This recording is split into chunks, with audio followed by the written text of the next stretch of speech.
Muy buenos días a todos y todas. Aquí los saluda Marcelo D'Agostino, asesor de Sistemas de Información y Salud Digital del Departamento de Evidencia e Inteligencia para la Acción en Salud de la Organización Panamericana de la Salud. Queríamos darle una especial bienvenida a este webinar que nos planteamos hacer trayendo una visión más holística y por eso lo llamamos de 10 expertos, una pregunta y una meta para poder avanzar juntos. Vamos a ser muy específicos con el control del tiempo, porque tenemos 10 panelistas, tenemos 1.900 personas registradas, entonces tenemos que ir muy rigurosos con el tema del tiempo y desde ya muchísimas gracias.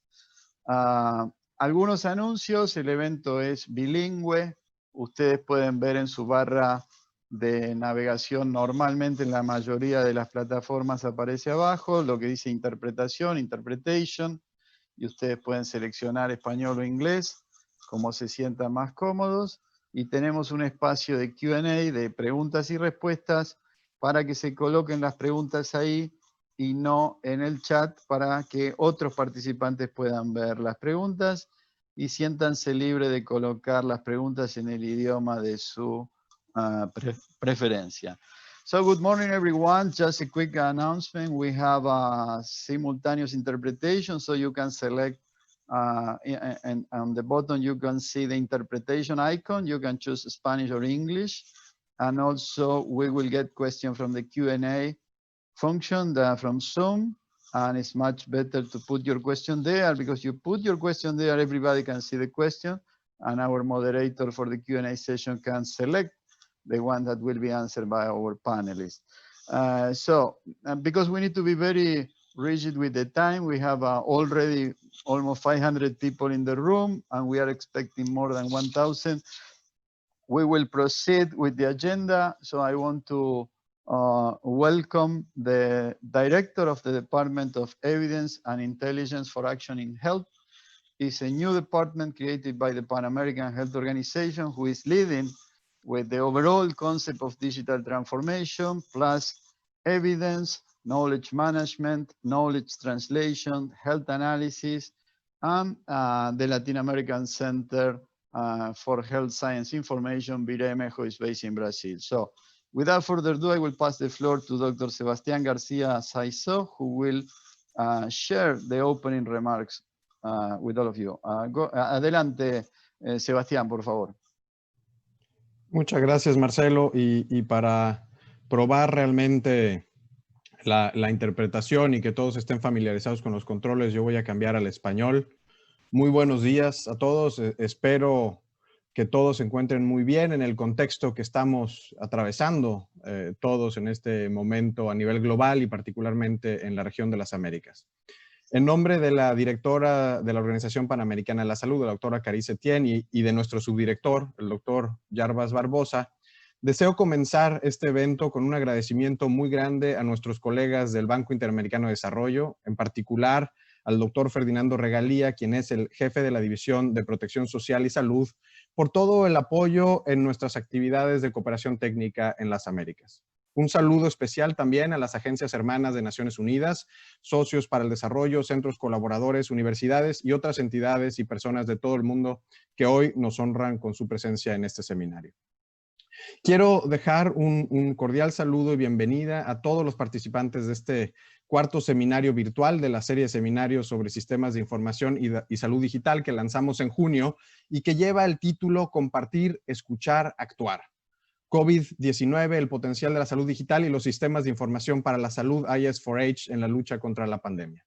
Es un gran placer en esta mañana poder dar continuidad a este proceso junto a nuestros colegas y socios del Banco Interamericano de Desarrollo, el BID.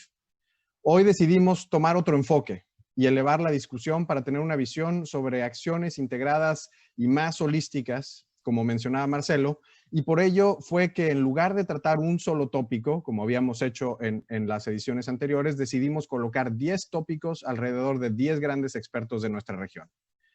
Es clave entender cómo cada uno de estos temas es una pieza fundamental de un engranaje mayor.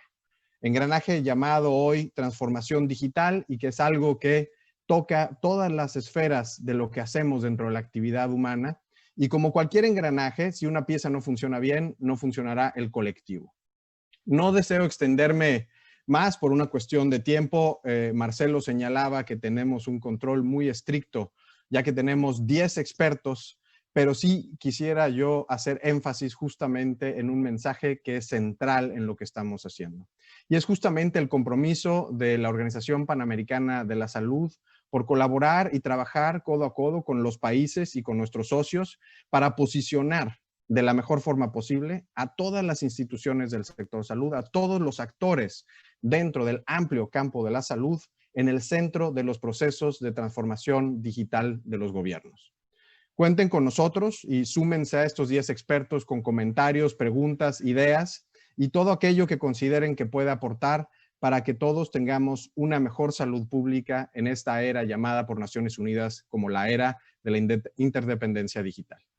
Muchas gracias a todos por sumarse esta mañana. Muchas gracias por su participación activa en este tema y esperemos que en el futuro, en las próximas semanas, en los próximos meses, podamos tener una interacción continuada para llevar estos temas al centro mismo de lo que implica la transformación de los gobiernos y particularmente la transformación del sector salud. Muchas gracias nuevamente, Marcelo, a todo el equipo también en EIH que ha participado para organizar estos seminarios, por supuesto, y en general todas estas acciones en torno a la transformación digital, y reitero nuestro agradecimiento al BID por todo el apoyo. Buenos días y muchas gracias. De nuevo a ti, Marcelo. Muchísimas gracias, Sebastián. Entonces, con estas palabras de apertura, quisiera también mencionar que estamos comoderando con nuestro colega Alex del BID, del equipo de salud digital. Él después va a tomar la segunda parte de la reunión. Entonces, no voy a dar la descripción curricular de las 10 personas. Hemos colocado en los anuncios sus cuentas de su presencia en redes sociales, tanto en Twitter, LinkedIn, canales de YouTube, y ustedes pueden profundizar porque nos tomaría mucho tiempo. Son expertos, lo único que voy a referenciar es que la nacionalidad. Entonces le voy a pasar la palabra a la primera experta que nos va a hablar, la doctora Giselle Ricoeur, de Argentina y Estados Unidos, tiene doble nacionalidad, y nos va a responder la única pregunta que planteamos para este webinar, que es siempre la misma: ¿por qué este tema es importante para la pandemia y posterior a la pandemia? El tema en particular de Giselle es telemedicina. Adelante, Giselle, con tus 5 minutos. Muchísimas gracias. Muchas gracias a la OPS y al BID por haberme invitado a compartir esta mesa. La verdad que es un honor poder estar al lado de tantos colegas y referentes en el área de la salud digital y animándonos todos a seguir adelante con estos nuevos desafíos que tenemos. Y mi respuesta a la pregunta es que yo creo que la telemedicina ha sido, continúa siendo y va a seguir siendo no solamente una herramienta sumamente útil para todos nosotros, sino más bien yo la vivo como una estrategia de abordaje esencial en nuestro camino hacia la transformación digital. Y por eso quisiera puntualizar en un tema muy particular, que es la teleconsulta sincrónica y formal, ya que la telemedicina como campo en realidad es sumamente amplio. Y el uso del video como tecnología en una teleconsulta formal, para mí, es el elemento clave que nos permite vincularnos con el paciente de una manera única.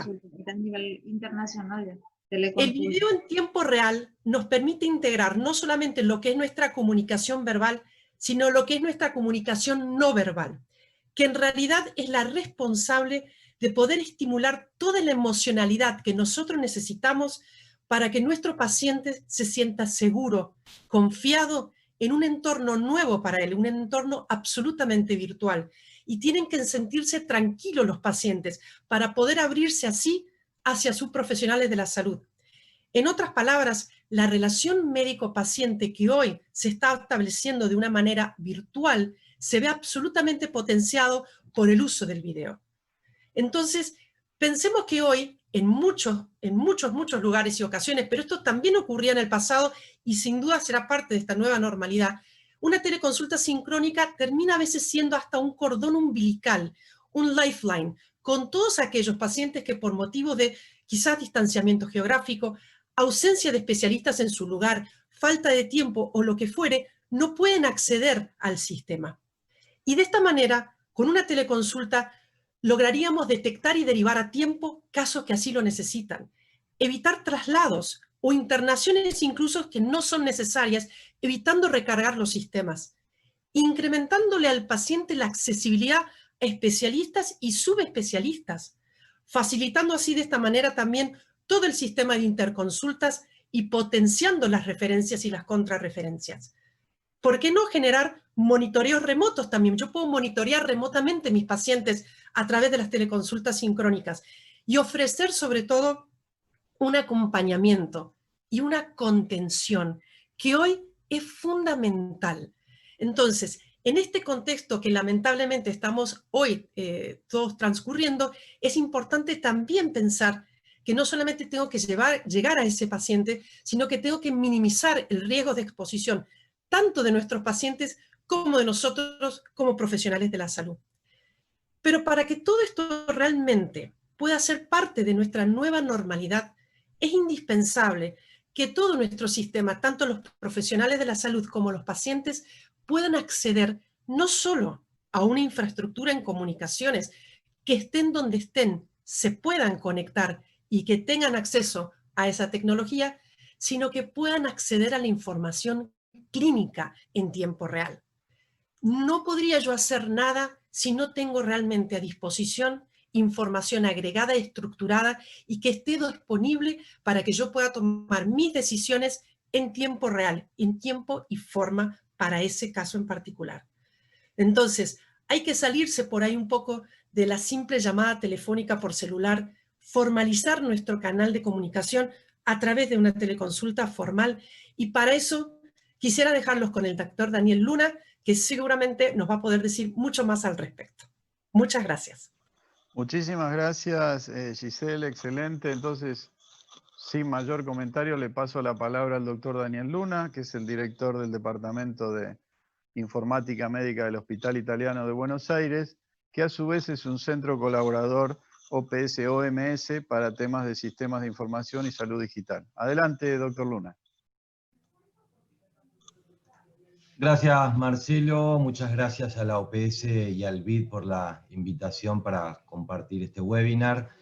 Después de 20 años de haber desarrollado, en nuestro caso, para nuestra institución, Historia Clínica Electrónica, el tema de registros clínicos electrónicos y registros personales de salud, siempre dice que, se dice que los registros clínicos electrónicos son el corazón de los sistemas de información, ¿no? Y siguiendo, a mí me gusta muchas veces hacer analogías, siguiendo la analogía uno podría decir que ese corazón está dividido en sus cavidades izquierdas y derechas.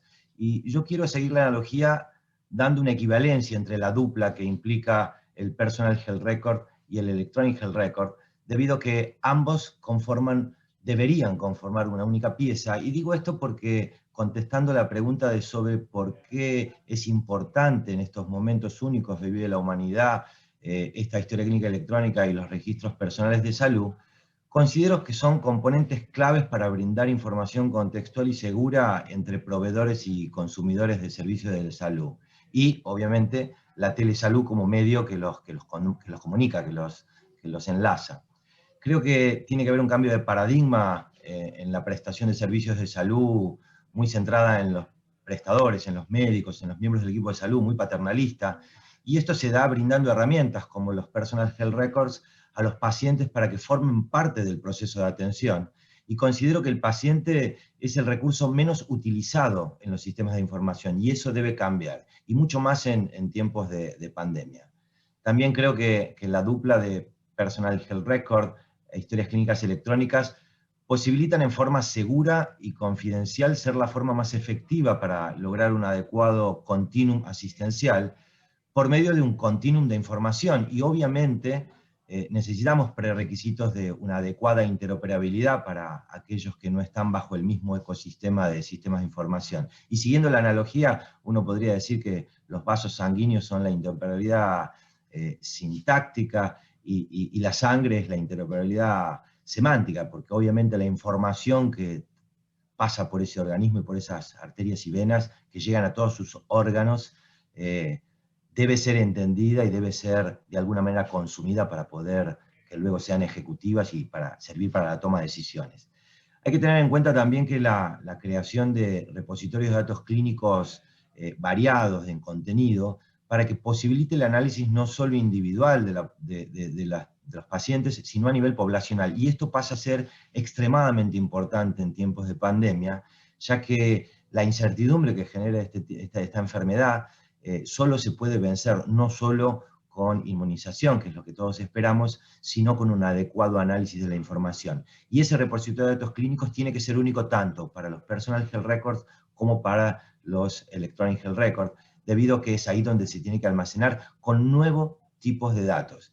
La pandemia generó una gran transformación digital ciudadana en todos los ámbitos, y debemos obtener información de la vida diaria de los pacientes para entender mucho mejor los determinantes sociales, económicos, los determinantes no médicos de la salud, lo que se denomina salutogénesis, porque hoy estamos con información muy centrada en los procesos asistenciales, y creo que la pandemia nos mostró que los comportamientos sociales son tan importantes como los sanitarios para poder enfrentar esto.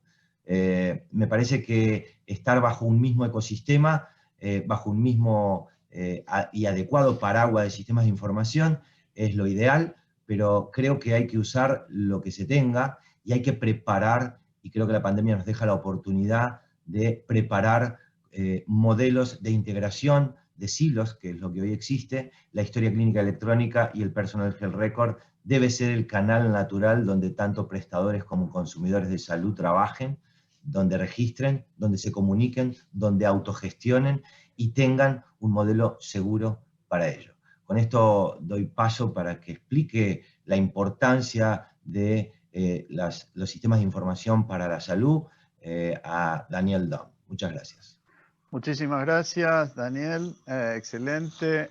So now I have the pleasure also to pass the floor to Mr. Daniel Dunn. He's from Canada. He's part of the IS4H roster of experts and one of the persons who was part of the development of the IS4H framework. So Daniel will speak about the importance of information systems for health. Go ahead, Daniel. Good morning, everyone, and thank you very much to PAHO and to IDB for providing this opportunity. Before I address the question of why information systems for health is key during and after the pandemic, I actually first want to talk about the concept of information systems for health, or as we abbreviate it in English, IS4H. So the term information systems for health was originally championed by our late colleague, Dr. Paul Ricketts, who was the national epidemiologist in Dominica. And Dr. Ricketts really advocated for this term over maybe the more traditional term health information systems, because it really emphasized that it's really not only a Ministry of Health or the health sector that collects and uses health information related to health, but rather it's really a multi-sectoral effort. And I also think this term is powerful because it emphasizes information systems in the broadest sense. So not just systems of information technology or data management, which has really been the traditional focus, but rather the broader enabling and sustaining systems that allow us to collect and use information to its greatest effect. So at its core, information for systems for health is about the collection, analysis, and dissemination of information to enable effective evidence-informed decision-making.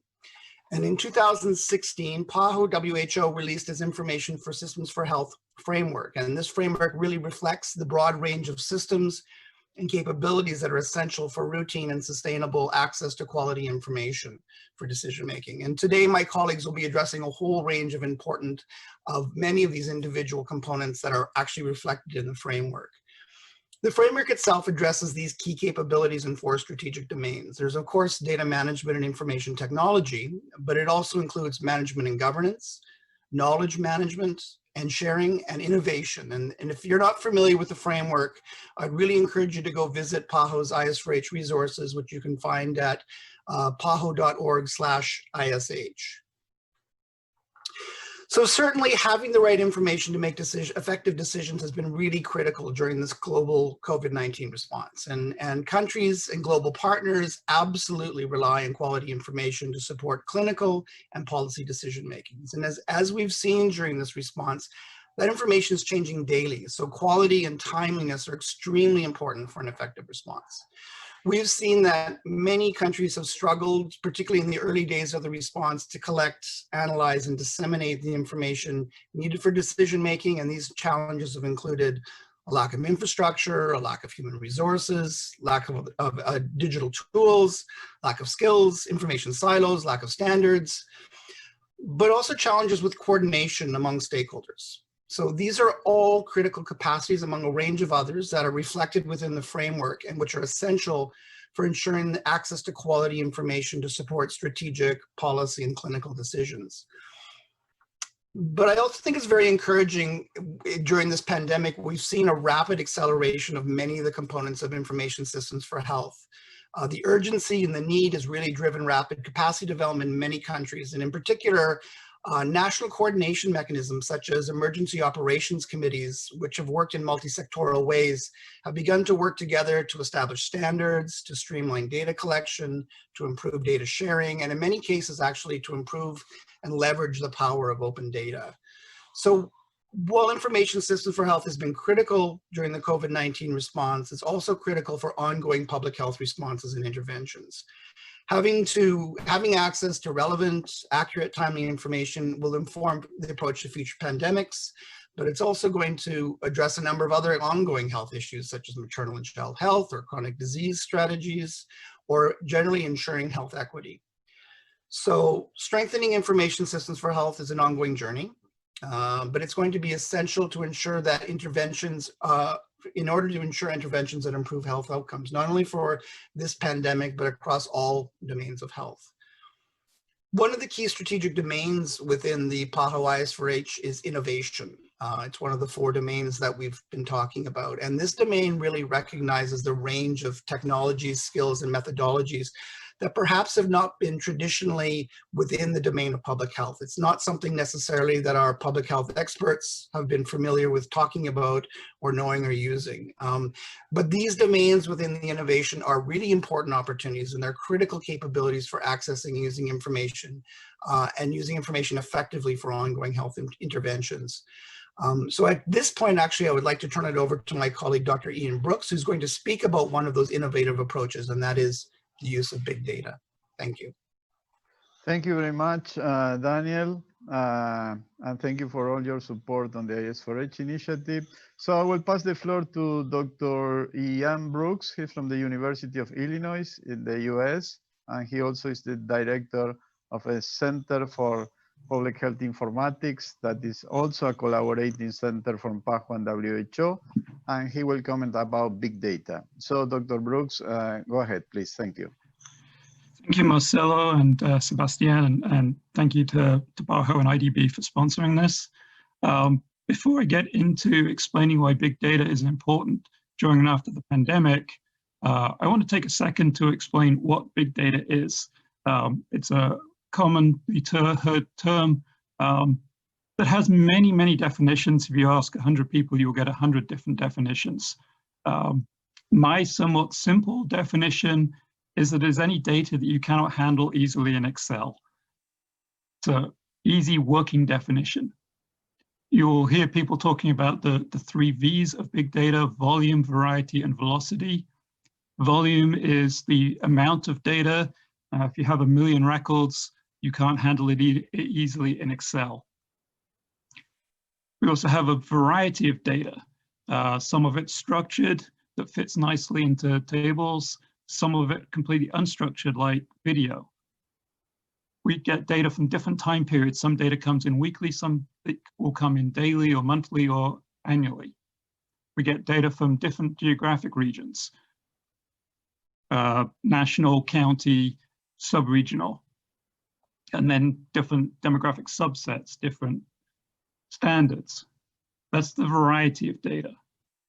We also need to handle data that comes in more rapidly than we can process it. If it takes a day to process the data, but it comes in hourly, then we have a problem. So during the pandemic, we're seeing all of these problems.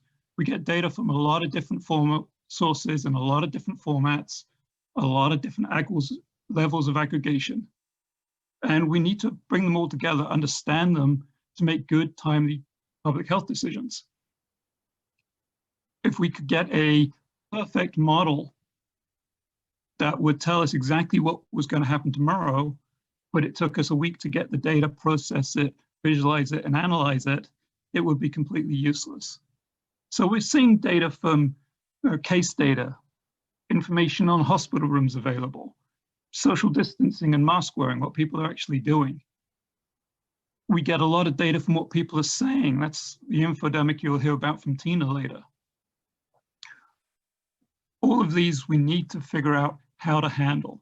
And that's where the new methods of handling this kind of data, new databases, new visualizations, new ways of analyzing it, particularly artificial intelligence that Yuri will talk about later. All of these we need to be able to make good public health decisions in the time of the pandemic. But of course, none of these are new. Most of these are problems we have been facing for a long time. We always deal with data that comes in different standards, that comes in at different time periods. What is new is the largely increasing amount of data, particularly the data we're getting from devices. So we're getting data from smartphones, we're getting data from wearable devices. And that data is growing exponentially, as is the data we are getting from things like social media. Just looking at March, we saw over 500 million posts about COVID-19.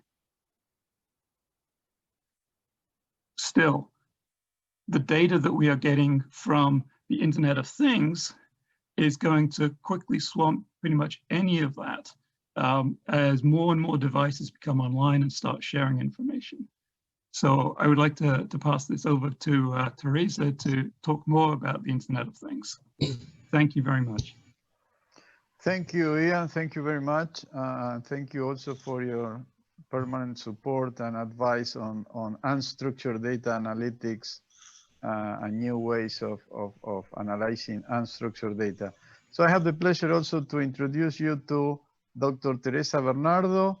Is also a former PAHO staff. She was my boss. I'm so happy to have Teresa on board also, and she will speak about the Internet of Things. So thank you very much, Teresa, and the floor is yours. Thank you so much, Marcelo. It's a pleasure to be working with you once again, and good morning, everybody. When you hear the Internet of Things, you think about sensors that have become tiny, cheap, smart, ubiquitous, and of course, they're connected to the Internet. According to the president of Samsung, there are now 340 trillion IP addresses in the world, mostly inside connected devices that already have the ability to talk to each other. Sensors can take measurements from people, equipment, and the environment, generating streams of big data in real time.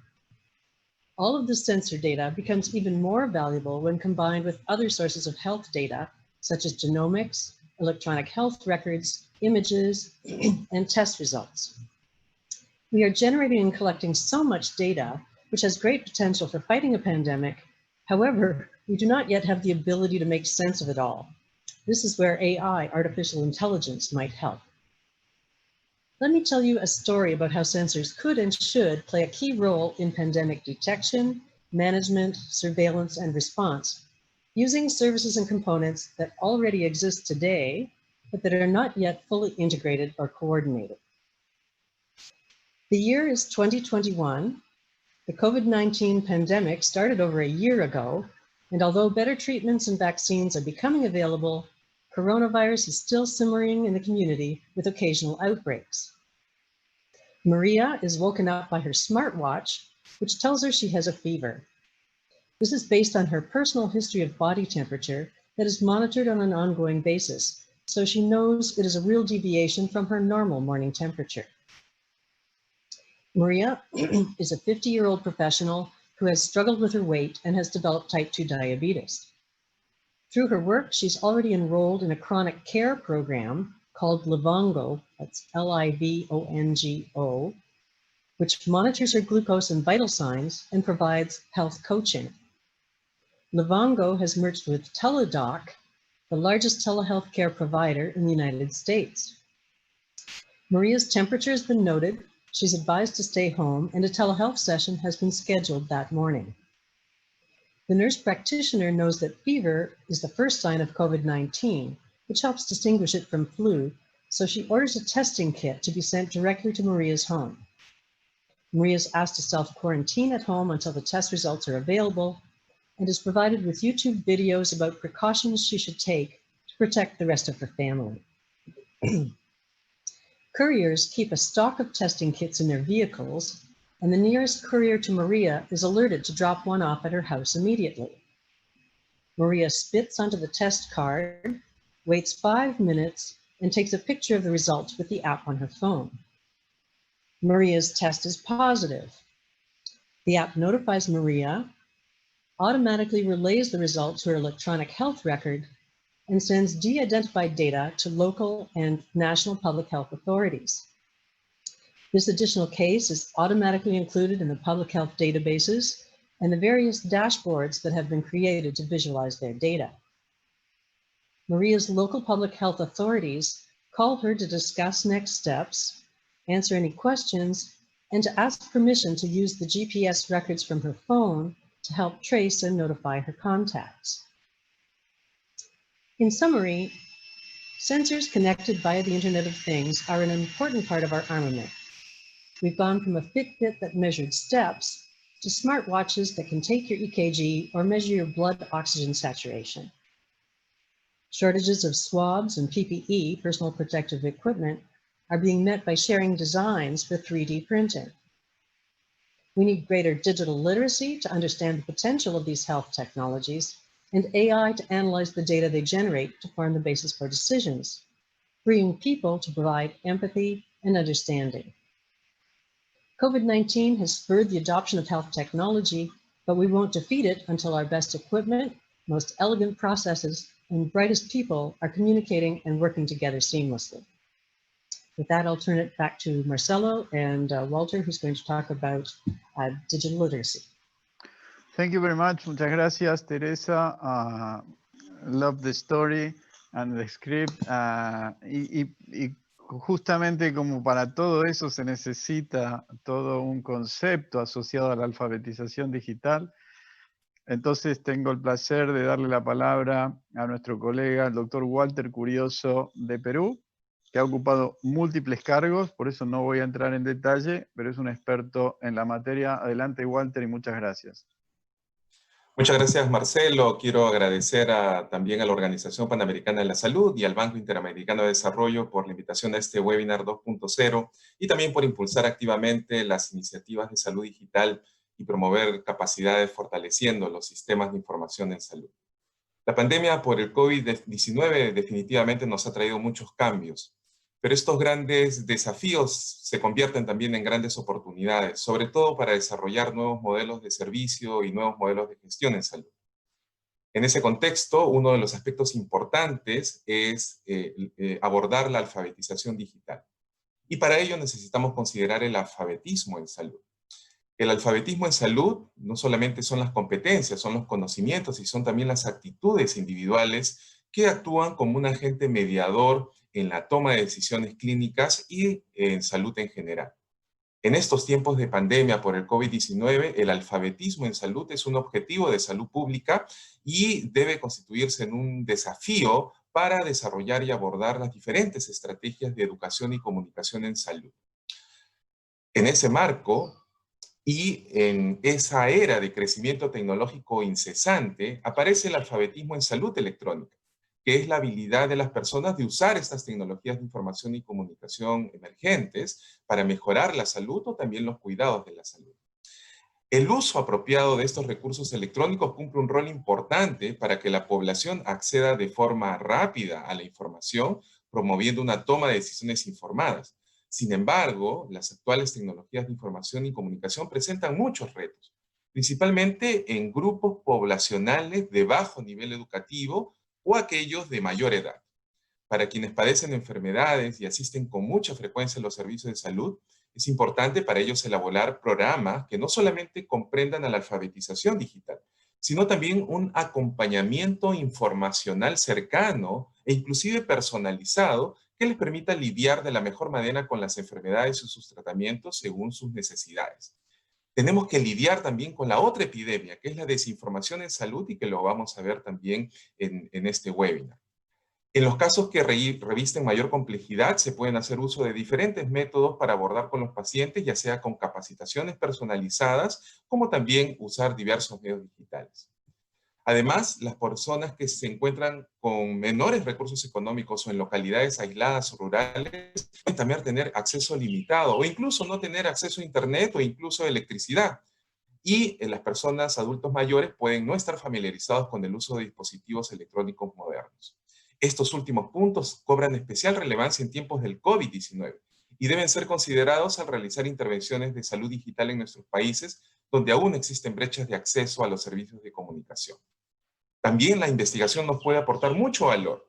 Con el uso de algoritmos o herramientas de inteligencia artificial, que lo vamos a ver a continuación, podemos desarrollar mensajes que no solamente sean informativos, sino inclusive personalizados y que también se puedan combinar con mensajes motivacionales. Con estas herramientas podemos incrementar la efectividad de las estrategias de cambio de comportamiento. Finalmente, es importante educar y sensibilizar adecuadamente a nuestros pacientes y a los usuarios en alfabetización digital en salud, que incluye el uso eficiente de las redes sociales en Internet como soporte y fuente de información. Pero también es importante brindarles herramientas para que las personas puedan evaluar eficientemente la calidad de la información que se encuentra disponible a través de las diferentes plataformas de Internet para una adecuada toma de decisiones respecto a la salud. Recordemos que debemos considerar siempre que los servicios digitales se deben adaptar y desarrollar en base a las necesidades individuales para aportar valor y lograr un impacto positivo. Muchas gracias. Y con esto, nuestra siguiente presentación será con Yuri Quintana, que justamente nos abordará el tema de inteligencia artificial. Gracias, Marcelo. Muchísimas gracias, Walter. Excelente. Y bueno, nos da el pie ahora para pasar al doctor Yuri Quintana. Tengo el placer también de presentarlo. Yuri trabaja para la Universidad de Harvard. Es un líder en el tema de inteligencia artificial en el área de salud.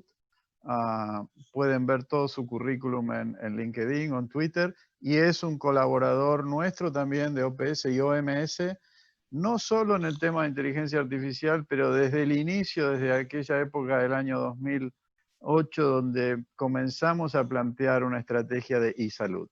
Entonces, Yuri, muchísimas gracias y te paso la palabra. Muchas gracias, Marcelo, y muchas gracias a Pajo y todos los colaboradores por poner este evento y poder compartir ideas para desarrollar esta área. Hoy día me gustaría hablar sobre inteligencia artificial y por qué esta área en particular es importante en nuestra era de COVID. Así que primero hablemos un poco de cuáles son problemas particulares de COVID que requieren unas soluciones con innovación. Primero tenemos que reconocer que COVID es una enfermedad que se está transmitiendo por todo el mundo mucho más rápido que otras enfermedades antes. Así que esto significa que necesitamos sistemas que pueden detectar rápido estas condiciones y eso significa poder analizar muchos datos.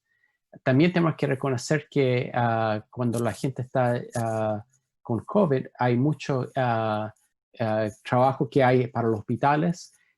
Se está colectando muchos datos porque no se conoce esta enfermedad. Así que todavía estamos recopilando muchos datos para entender esta enfermedad y aprender cómo hacer tratamientos y vacunas para esto. Así que tenemos más datos que nunca y los tenemos que analizar muy rápido porque tenemos que encontrar una solución muy rápido. También estamos viendo que en los datos que estamos colectando, que esta enfermedad está impactando a ciertas poblaciones más que a otros.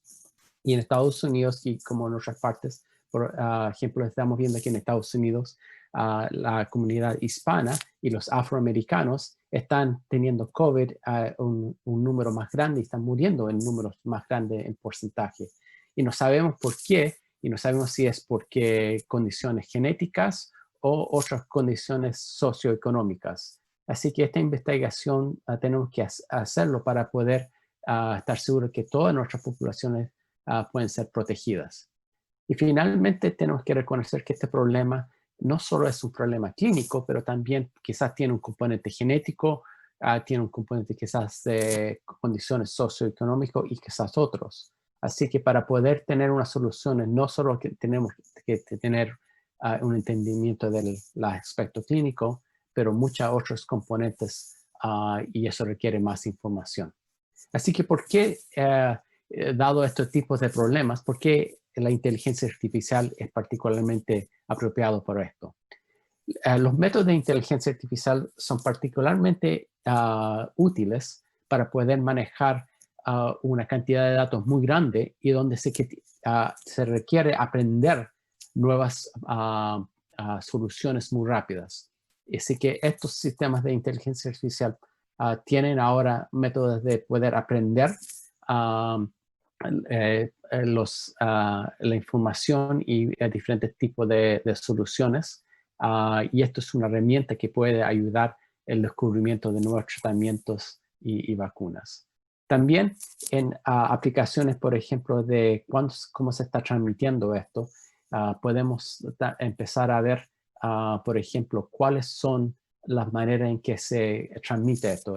Y podemos ver a la gente que ha tenido COVID, dónde ha estado antes y ver cuáles son los lugares donde quizás hay más transferencia. Estamos viendo con este tipo de análisis que, por ejemplo, ciertos lugares como restaurantes donde están gente más cerca y hay aire acondicionado, quizás es una área donde hay más transmisión.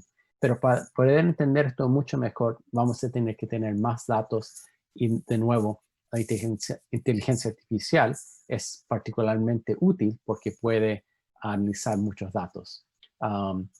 También estamos aprendiendo que sí hay ciertas cosas como fiebre que están asociadas con COVID, pero mucho más antes que la fiebre está establecida, hay cambios biométricos, por ejemplo, en el nivel de oxígeno, el pálpito del corazón.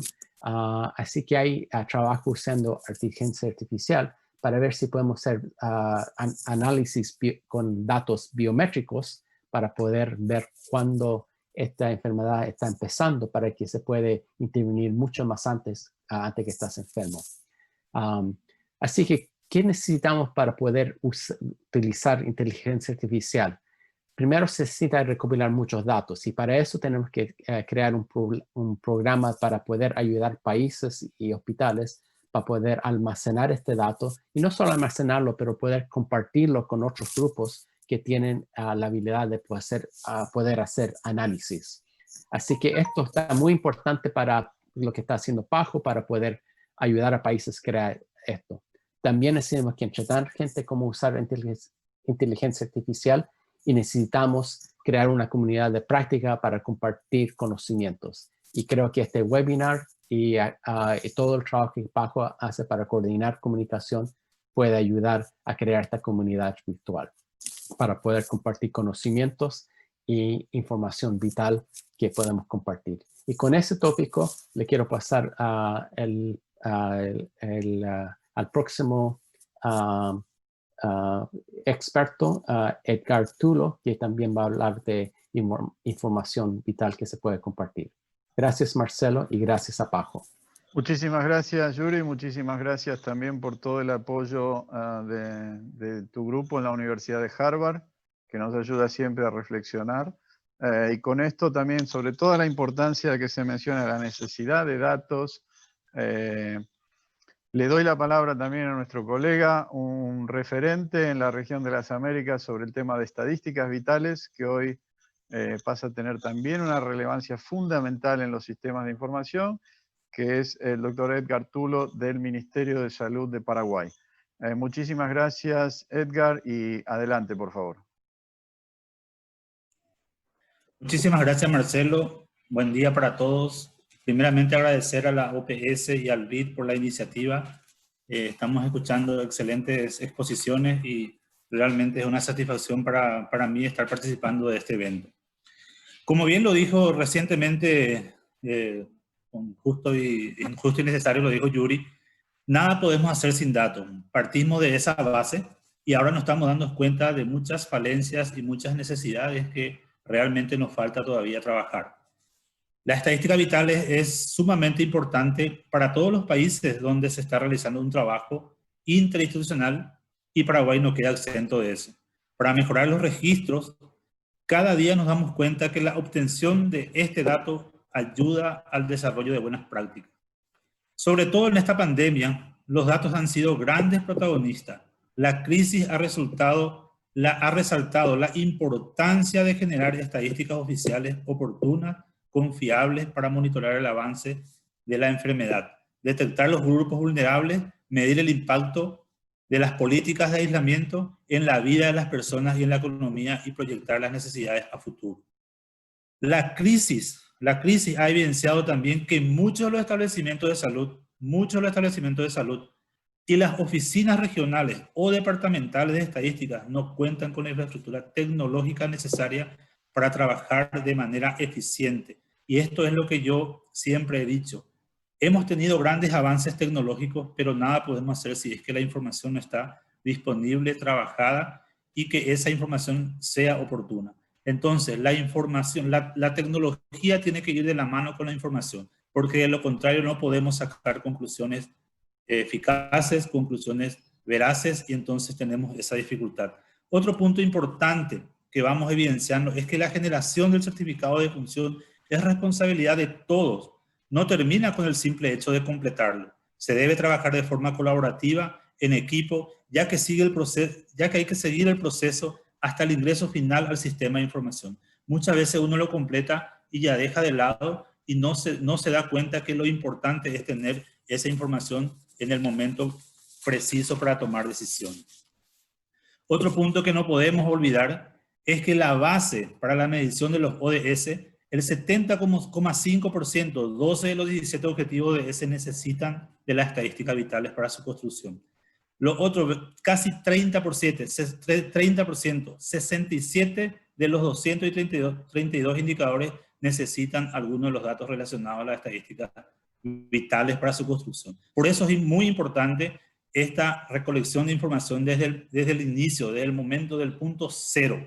Y en estos momentos que estamos atravesando todos los países por la pandemia, lo menos que se puede hacer es tener actualizados los datos de defunciones. Necesitamos números claros, oportunos, precisos y de calidad para la toma de decisiones. En este tiempo aparecerán muchas instituciones que querrán aportar o analizar sobre la situación actual. Esos análisis pueden tener un tinte político donde hay que tener mucho cuidado para sacar conclusiones.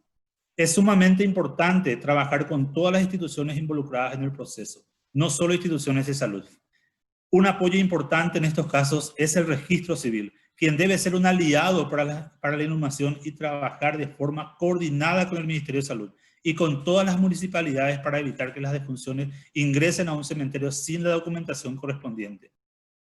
Esto hay que garantizar para evitar su registro y tener evidencias que se está haciendo un buen trabajo y que los números son realmente acertados. Hoy aparecen muchas encuestas, muchos trabajos de investigación que quieren revertir los datos que se está teniendo como oficial, y hay que tener mucho cuidado en hacer un trabajo completo y que sea oportuna para poder revertir esa discusión que está apareciendo. Para poder iniciar todo este proceso es importante tener una estandarización única de un solo instrumento, que es lo que se ha trabajado en todos los países de la región. Tenemos un solo documento y que esta información sea comparable con los otros países y también a nivel subnacional. Es importante la capacitación del correcto llenado del certificado de función. Vamos a tener muchos problemas si es que no logramos llegar a un gran número de médicos que estén capacitados. El año pasado se ha trabajado y la OPS ha puesto en funcionamiento una aplicación que se puede trabajar desde el celular para hacer el curso del llenado correcto del certificado de función. El uso de la tecnología, en estos momentos todos nos damos cuenta, cuando esto ya ha pasado, ya tenemos los problemas desde el año 1970 o más inclusive. Nos damos cuenta que la importancia del uso de la tecnología, que en todo el proceso de registro de la información debe estar informatizado, ya que el papel es considerado un medio de contagio. Es el momento de ubicar en primera línea de importancia el sistema de información en salud con todos los cooperantes y también a nivel nacional. Un tema que hace rato bien lo dijo uno de los exponentes. Edgar, si puedes Sí. ir cerrando. Sí, es una cosita nada más para ir cerrando. Un colega dijo hace rato, si una pieza no funciona, no podemos sacar conclusiones. Por eso es importante el trabajo interinstitucional y que todo esto tenga un final que nosotros queremos, que es la información oportuna y certeza. Muchas gracias. Ahora le doy la palabra a Marcelo y después nos va a estar hablando la compañera Tina Purnat de Infodemic. Gracias. Muchísimas gracias, Edgar. Y excelente porque justamente planteas esto de la información necesaria en el formato y momento apropiado en un mundo que está plagado de información, de datos, que hoy la OMS lo declara también como la infodemia.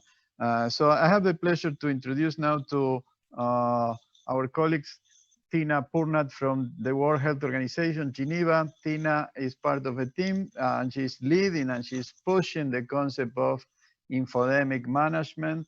So thank you very much, Tina, for joining us, and the floor is yours. Thank you.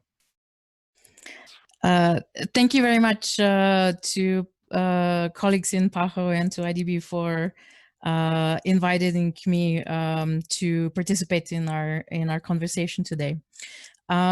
In this discussion style of passing the baton from one speaker to the next, I was pleased to see that the infodemic and the infodemic management are one of the last connections that we're making between digital health, the pandemic, and the broader public health and universal health coverage goals.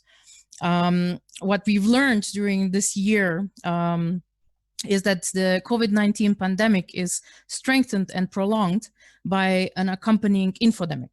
And what this means is that there's an overabundance of information, including misinformation, and especially online, which can lead to a range of poor outcomes. Now, whether this is behaviors that do not protect people's health, or increased stigmatization, or increased mental health impacts. And misinformation can cause real harm. It can warp risk perception, either reducing it for those people who may discount the danger of getting infected or how easily it spreads, and they then choose to ignore public health guidance.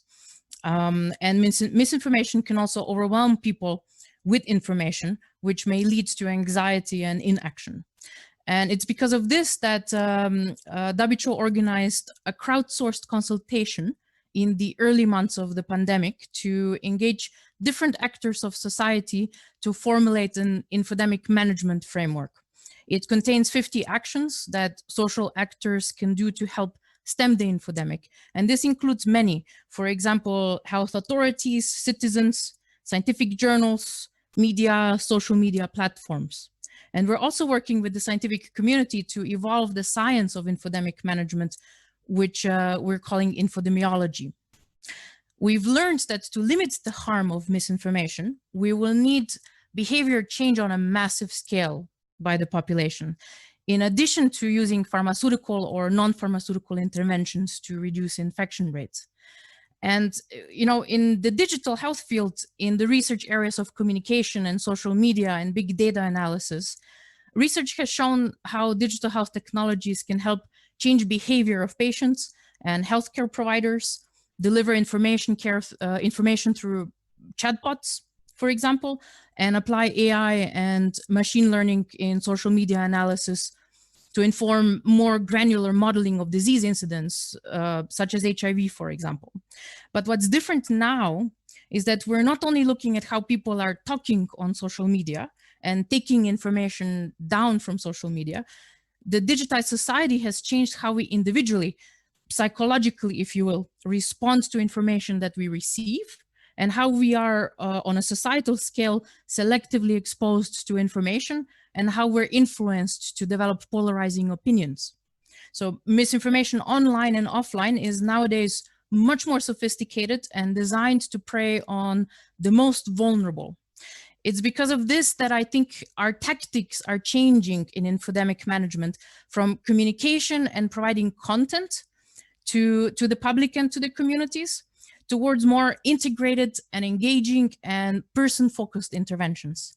Now, this is a major shift where digital health technologies can play a major role, And this does not only involve behavior science and human-centered design of interventions, it requires that we continue evolving how digital health technologies contribute to health education and health behavior research, and taking account, of course, taking account ethics and governance frameworks.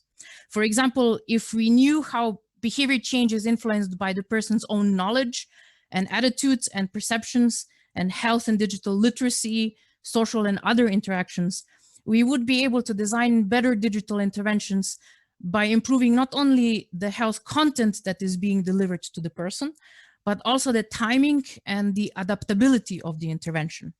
And, you know, this is not the last infodemic that we experience, and we may need to prepare to deal with several concurrent infodemics.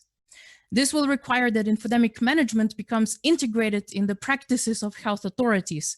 So in all of its different activities, so from social media analytics and big data and AI to qualitative research to informing communications and policy. And this is where I think the digital transformation of the health system will enable a huge leap forward for strengthening the very same capacities that infodemic management needs to be built up in health authorities, for infodemic management to become a process, a practice.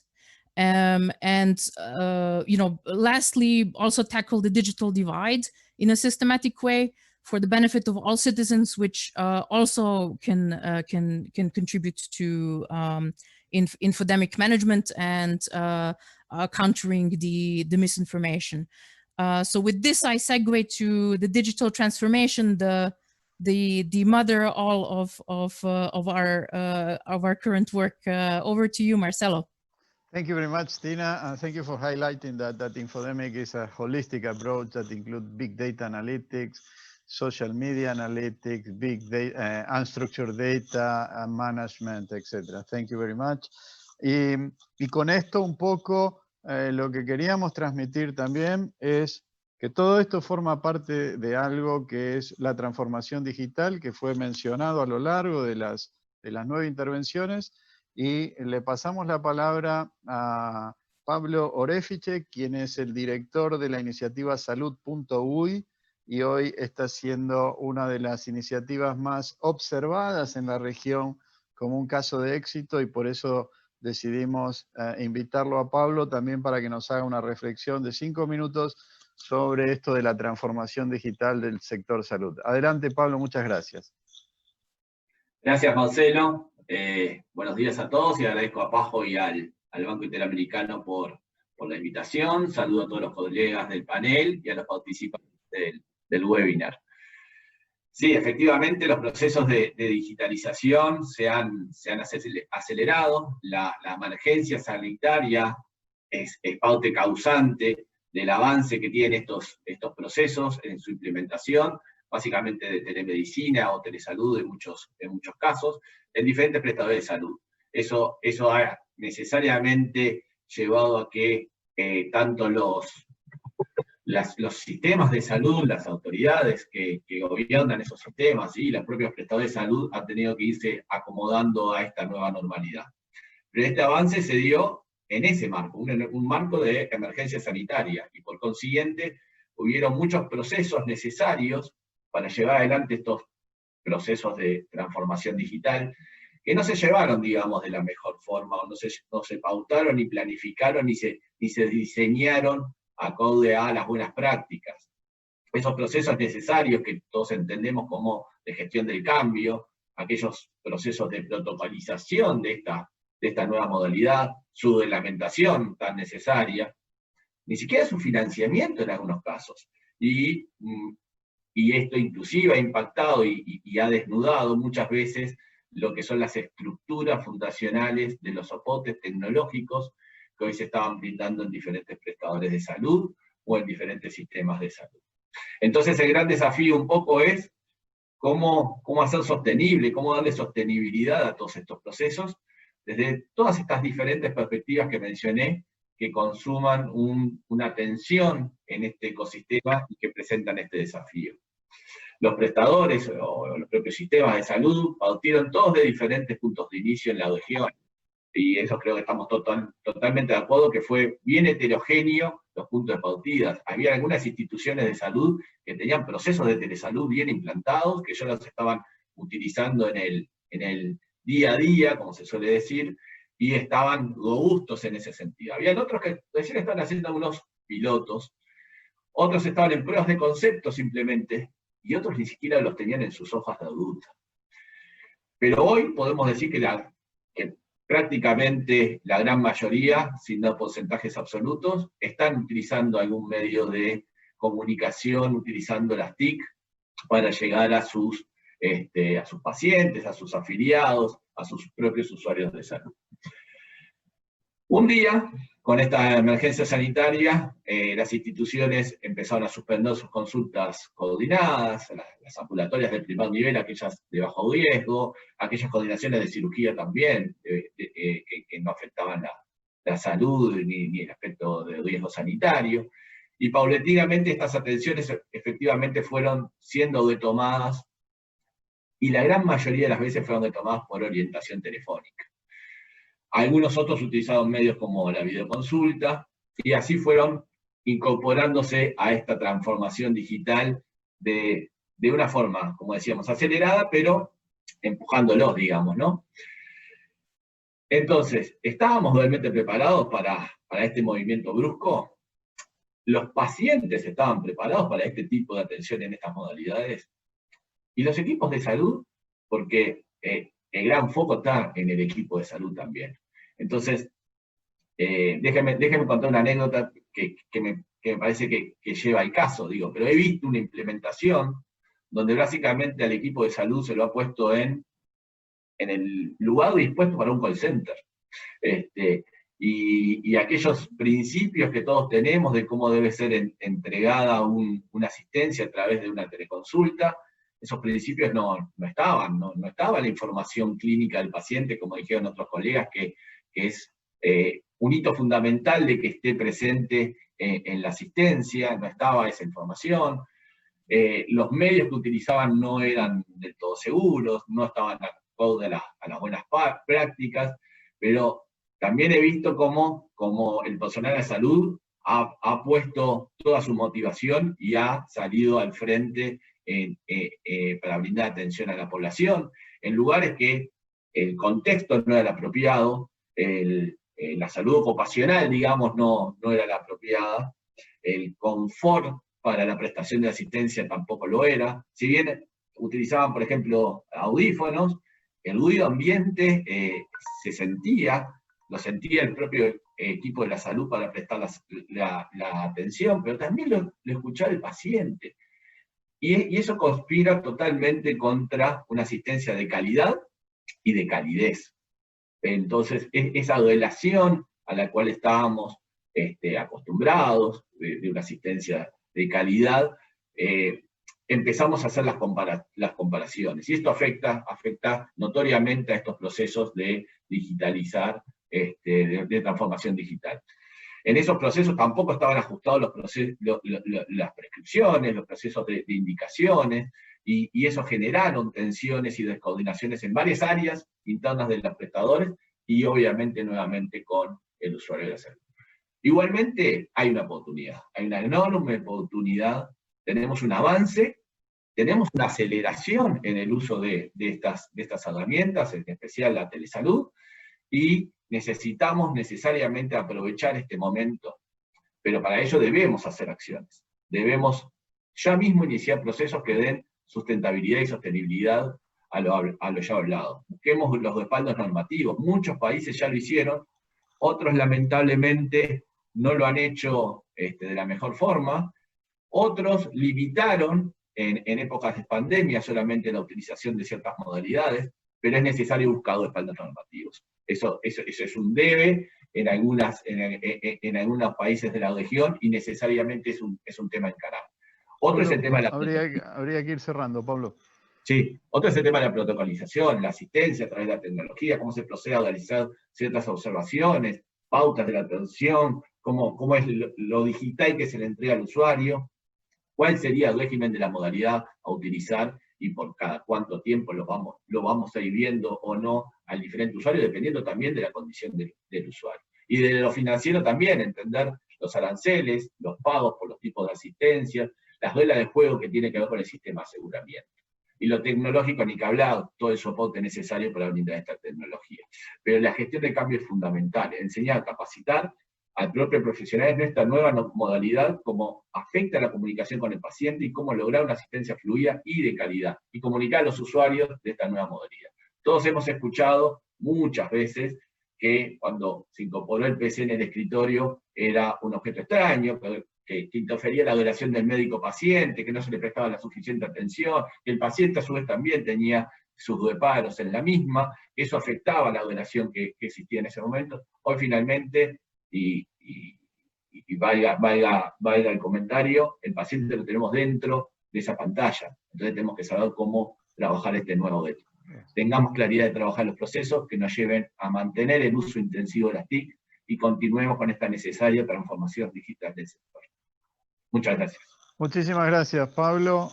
Entonces, con esto, muchas gracias a los 10 expertos. Y gracias por aferrarse a los tiempos. Le paso ya mismo la palabra a Alex, nuestro colega del Banco Interamericano de Desarrollo, que va a moderar ahora una sesión. Tenemos unos casi 20 minutos para responder. Hemos recibido más de 50 preguntas. Alex está seleccionando y te paso la palabra, Alex. Adelante, gracias. Muchísimas gracias, Marcelo. Efectivamente, muchas preguntas, excelentes presentaciones.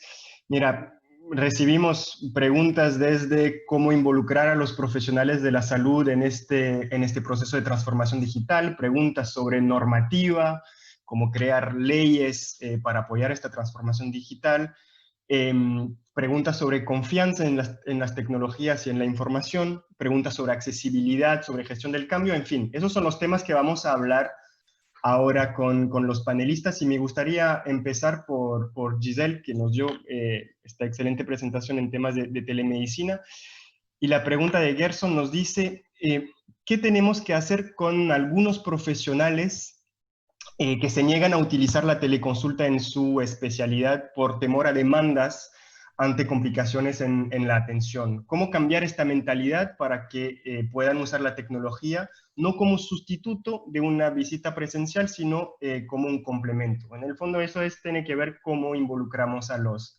profesionales de la salud. Giselle, por favor. Bueno, excelente pregunta y suele ser una de las primeras, porque alguno de los tabús que hay en todo este tema es justamente, primeramente, cómo me relaciono con el paciente si verdaderamente no estoy poniendo en jaque la relación médico-paciente, y segundo, a través de eso, cómo no sentirse uno que está siendo de alguna manera reemplazado. Yo uso una palabra que se llama singularidad. La singularidad habla de que hay actos y momentos en donde la telesalud, digamos, de ninguna manera puede reemplazar el acto médico, que en ese caso puntual deberá ser absolutamente presencial. Y para eso, cada especialidad, cada colegio a cargo de las especialidades y demás, han ido a lo largo de los años, y sobre todo ahora, generando guías de buenas prácticas con respecto a qué podemos y qué no podemos hacer mediante una teleconsulta formal, ¿no? Porque, bueno, está también la informal, que ha ocurrido ahora muchísimo con el WhatsApp, por ejemplo, pero hablemos de las teleconsultas formales. También tenemos que entender que en ese saber qué puedo y qué no puedo hacer, tengo que capacitarme. Y para eso parte fundamental del desarrollo, como muy bien dijo Walter Curioso, el desarrollo no solamente del conocimiento, de la competencia en sí, sino de la actitud, hay que hacer role-playing. Eso es un consejo que yo le doy a todos, porque solo cuando uno prueba que esto verdaderamente es factible, uno se apropia del uso de esa herramienta, como nos pasó a todos cuando nos llegó el estetoscopio por primera vez, aquellos en su momento en Inglaterra, cuando estaban hablando con eso, como a los que les llegó la radiografía por primera vez, y todo lo que han sido de alguna manera los elementos diagnósticos que tenemos hoy a disposición y que usamos intuitivamente. Tuvimos que aprender a apropiarnos de ellos, y siempre eso genera resistencia al cambio. Por parte del paciente, uno tiene que poder brindarle la suficiente confianza y tranquilidad que uno sabe lo que está haciendo, como para no generar esa brecha, y entonces se nota esa inseguridad. Por eso es que el role-playing es fundamental, porque Todos tenemos un chip muy, muy, muy hipocrático de cómo debiera ser nuestra relación y cómo es nuestro trato y cómo palpamos inclusive el paciente, si se quiere, semiológicamente hablando. Pero quizás hoy tenemos que entender que estamos en un nuevo contexto, que quizás hoy es un familiar, o si está institucionalizado, son los médicos de atención primaria, son técnicos, son enfermeros, que pasan a ser, como dicen los cirujanos, nuestra tercera mano, nuestro presentador y nuestro ayudante del otro lado, por ejemplo, para realizar determinadas maniobras o gestos diagnósticos, incluso a veces hasta el mismo paciente. Nosotros le enseñamos a nuestros pacientes a tomarse la agudeza visual con recursos muy sencillos, validados científicamente y que sirven. Entonces, la relación en sí está cambiando. Para uno sentirse cómodo con ella y apropiar el uso de la tecnología, cual fuere, primero tiene que tener una guía de buenas prácticas para saber qué sí, qué no.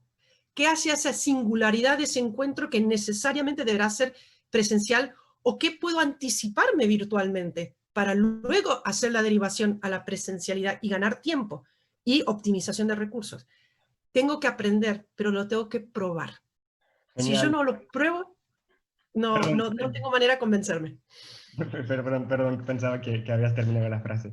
Pero muchísimas gracias y eso creo que nos deja claro tanto la pregunta como la respuesta, que el factor humano está al centro de la transformación digital, ¿cierto? Tanto del lado del profesional y del paciente. Otro elemento que está al centro de la transformación digital, más allá de la tecnología, son las leyes y las normativas que habilitan el intercambio de datos, por ejemplo, sorry, I'm going to switch to English. And Jan gave us an excellent presentation on big data. And the next question is related to the legislation, the laws that are required to take advantage of all this flow of data. So the question is to Jan, the most important challenge that we find in our region in terms of information and data is the lack of clear legislation or regulation, so that data and information are public in a safe way, but at the same time that these data allow to develop strategy for more accurate decision making. So what are your recommendations to develop accurate legislation framework for this big data? And Carla has also a specific point on confidentiality. How do we deal with this issue? Thank you.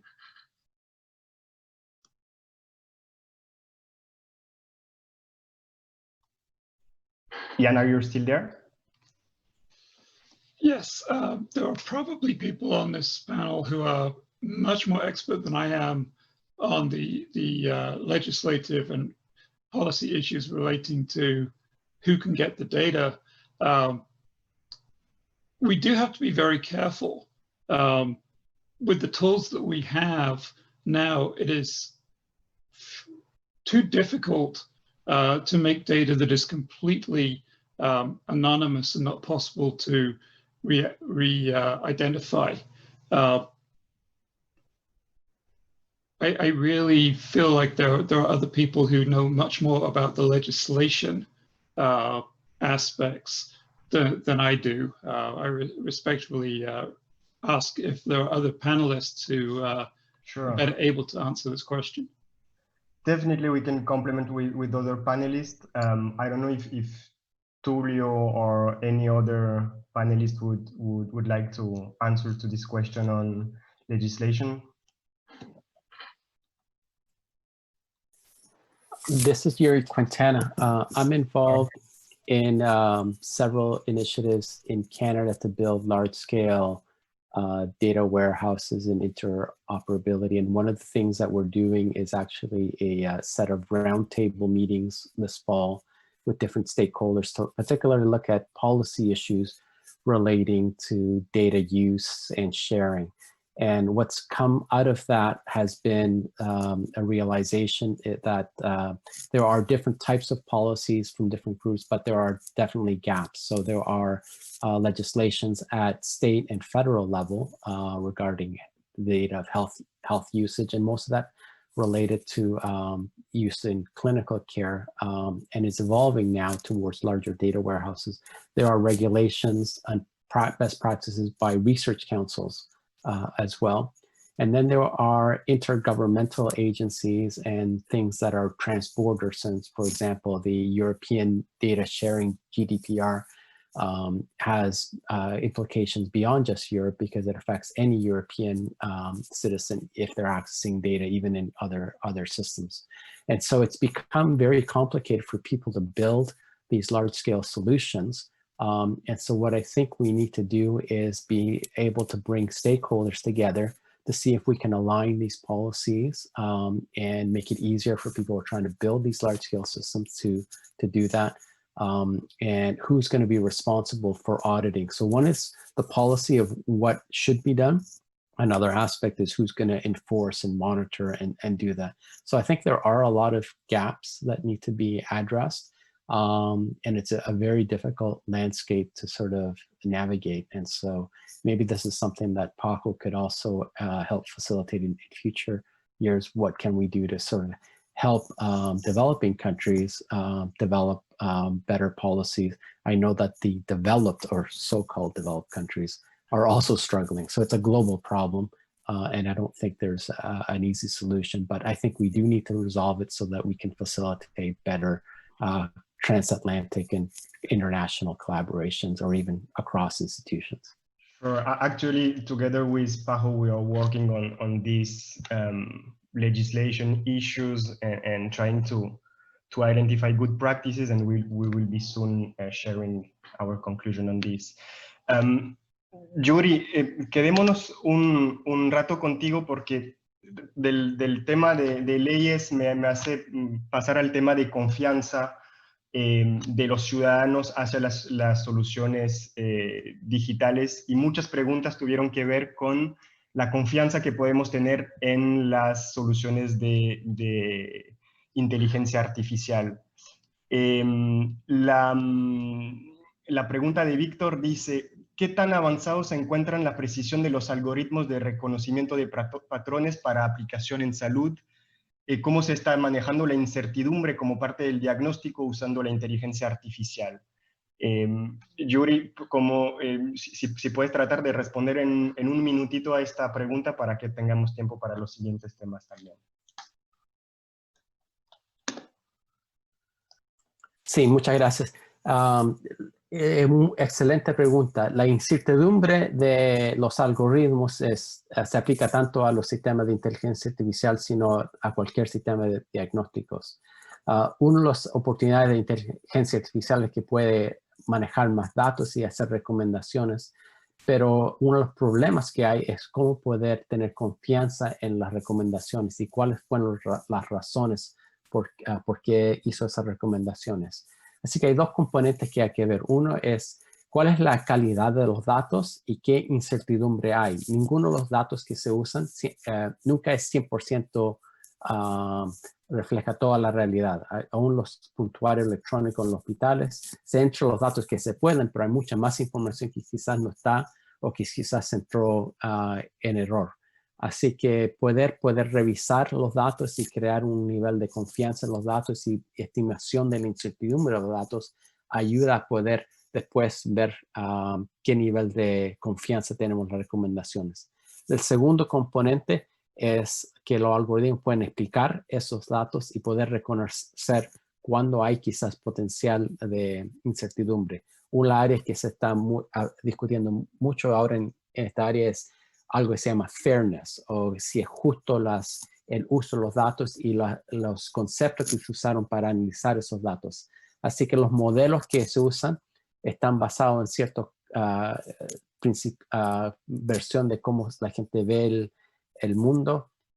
Esos biases, tienen que ser más explicados. Así que esto es una área de mucha investigación, porque si las recomendaciones no se pueden analizar por la incertidumbre, es posible que empecemos a usar recomendaciones que quizás no deberíamos seguir. Así que creo que hay mucha oportunidad para AI, pero esta área de incertidumbre es una área que tenemos que tener mucha más trabajo y atención para tener más confianza en esos sistemas. Muchas gracias, Yuri. Y claro, el tema de la confianza y de cuán inclusivas son estas soluciones de salud digital también nos lleva al tema de la accesibilidad, ¿no? Una vez que tenemos soluciones confiables, ¿cómo me aseguro que todos y todas tengan acceso a estas soluciones? Y tuvimos una pregunta que tenía que ver con cómo aseguramos accesibilidad a todas estas soluciones que hemos escuchado en aquellas áreas rurales, por ejemplo, en las que el acceso al Internet o a la conectividad está un poco más complicado. No hay un panelista designado para eso. Walter nos habló de la alfabetización, que también tiene que ver con accesibilidad.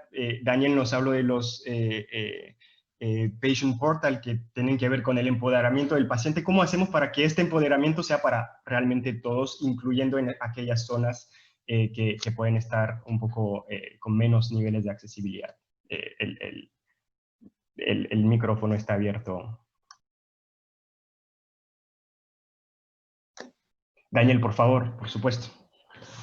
Sí, Alex, yo diría que en realidad lo que estás planteando no tiene que ver solo con la telesalud, porque pasa la no accesibilidad a medios de comunicación o a diferentes servicios esenciales, se da para todo, para educación, para servicios de cloaca, de alimentación. Entonces, el concepto, cómo hacerlo, y a nivel país y en instancias donde hay dispersión geográfica, tiene que ver con planes de salud digital adecuados que tienen que sustentarse sobre, por ejemplo, redes de conectividad que también deberían estar pensadas para educación.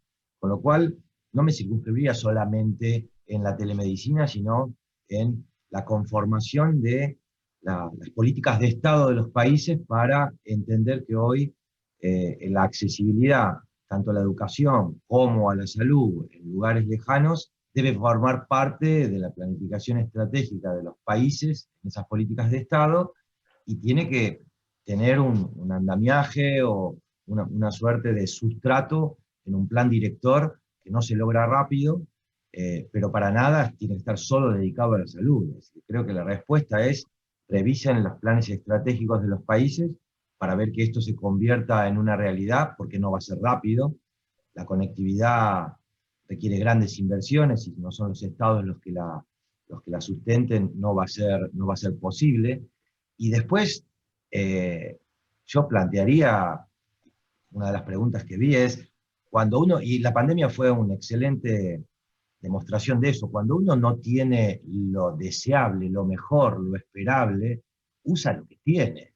Entonces, telemedicina se hace desde Graham Bell a la fecha, se usa el teléfono. La definición habla del uso de tecnologías de la comunicación por la no presencialidad para atender pacientes. Y instancias no formales, ¿cuántos de los profesionales no usamos el teléfono con nuestros pacientes? Eso también es telemedicina. Ahora, no es formal, no es lo deseable, pero hay que usar lo que se tenga. Y tanto en educación como en salud, grandes dominios donde se mostró una gran inequidad a nivel mundial en las sociedades, son el fiel ejemplo que si uno usa lo que tiene, lo usa en la emergencia.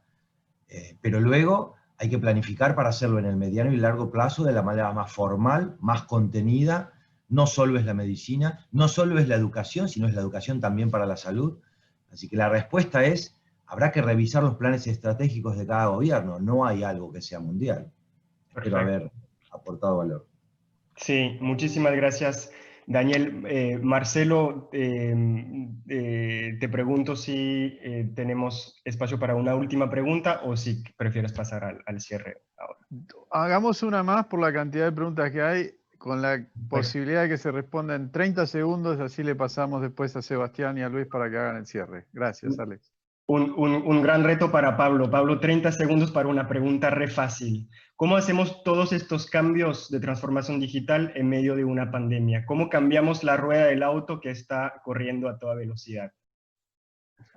Es como cambiar de caballo cuando cruzamos una doya en nuestros lados, lo decimos así.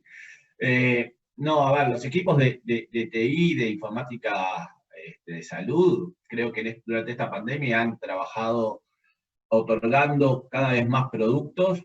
Después podemos hablar de la calidad de los mismos, si fueran estilo MacGyver o no, pero efectivamente hubo un despliegue enorme de soluciones, justamente atendiendo un poco lo que decía Daniel, ¿no? O sea, ¿qué tengo y qué puedo usar? Y muchas soluciones fueron con lo que ya existe en el mercado y trataron de darle por lo menos una capa de cebolla para tratar de brindar algunos de esos principios básicos requeridos en la comunicación. Así que hubo de todo, va a seguir habiendo de todo, digamos. Lo que tenemos que hacer, creo que un poco el mensaje final es empecemos a tomar acciones para que esto sea efectivamente sustentable, que esto sea sostenible en el tiempo, porque estamos en una nueva normalidad y efectivamente hay que atender desde todas esas perspectivas que todos los panelistas hablaron, cómo estos procesos realmente empiezan a ser más cotidianos, más robustos, y que genere el valor agregado que todos esperamos que estos Muchas gracias, Pablo. Muchas gracias.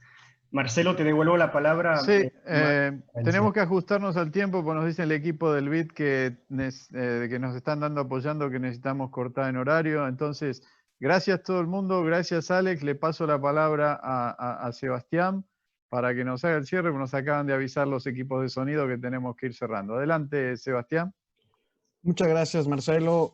Muy brevemente, quiero resaltar algunos puntos. Las tecnologías juegan un papel central en nuestras vidas cotidianas, en todas las actividades que desarrollamos todos los días, y durante esta pandemia esto se ha hecho aún más claro.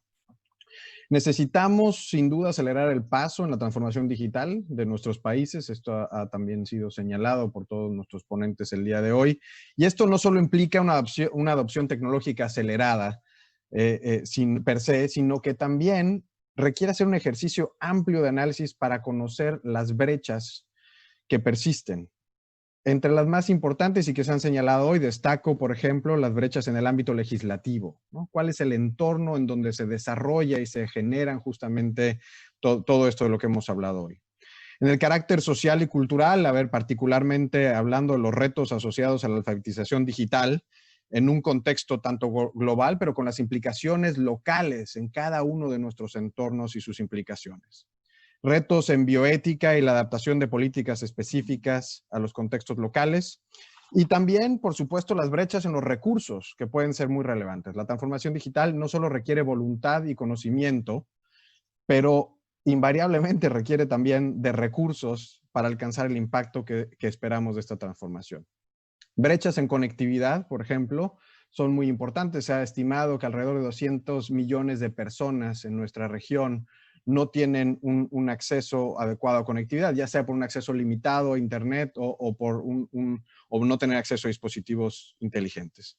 Y también creo que esta transformación digital es un concepto que requiere la consideración de los múltiples engranes que empiezan a trabajar en conjunto y que deben trabajar armónicamente, y no solo de la explosión de iniciativas sin conexión. El reto principal y una prioridad para nosotros desde la OPS en esta transformación digital es y será siempre el no dejar a nadie atrás. Esto necesitamos hacerlos todos los días para asegurarnos que la salud universal sea realmente una realidad para todos.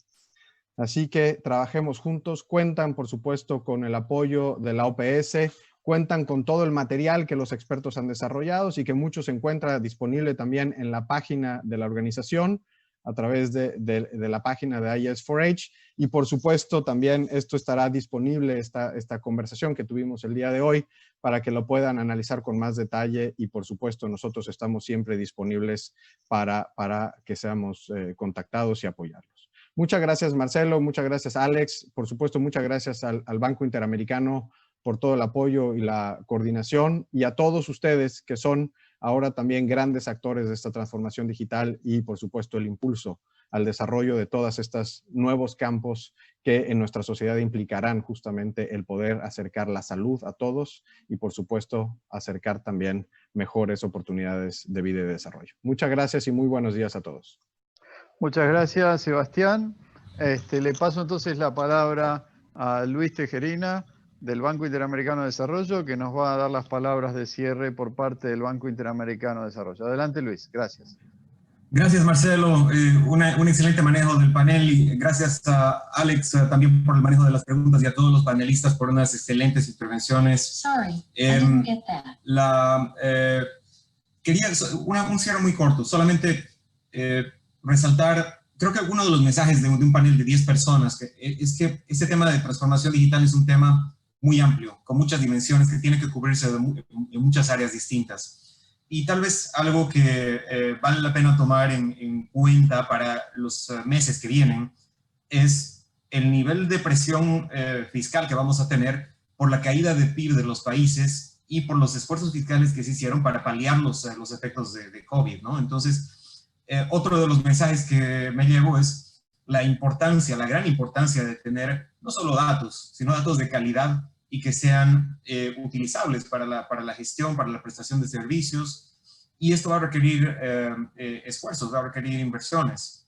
Entonces, me parece que todos los que estamos trabajando en esta área y convencidos de esto, tenemos que hacer nos va a tocar hacer un buen caso a la hora de que se tengan que tomar decisiones en los países de dónde invertir, dónde se hacen las inversiones críticas para el desarrollo. Y creo que una de las inversiones críticas va a ser en consolidar lo que se hizo durante la pandemia o en algunos países comenzar a construir los sistemas que realmente den información de calidad para que tengamos una excelente gestión. Así que muchísimas gracias a todos, no quito más tiempo y tendremos los materiales disponibles tanto en la página del OPS como en la página de Más Digital del BID. Muchas gracias a todos. Muchísimas gracias. Entonces damos por cerrada la sesión. Muchas gracias, panelistas, participantes, a todo el mundo y al equipo que apoyó a todo esto. Gracias.